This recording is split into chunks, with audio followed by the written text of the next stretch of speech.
বলছেন যে ব্যক্তি 5 ওয়াক্ত সালাত আদায় করবে, যে ব্যক্তি 5 ওয়াক্ত নামাজ পড়বে, তার শরীরের মধ্যে যত গুনাহ রয়েছে মাথা থেকে নিয়ে পা পর্যন্ত যত গুনাহ রয়েছে সব গুনাহ ঝরে পড়ে যাবে। কি করে ঝরে পড়বে? কি করে ঝরে পড়বে? আপনার মধ্যে প্রশ্ন জাগতেই পারে, কি করে ঝরে পড়বে?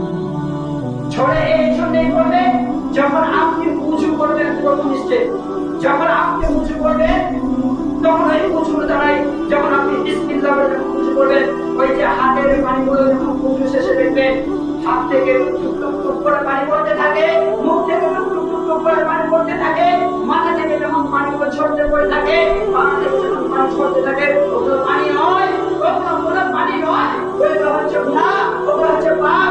ওই যে মুখের দ্বারাই পাপ করেছো, ওই যে চোখের দ্বারাই পাপ করেছো, ওই যে জিহ্বার দ্বারাই পাপ করেছো,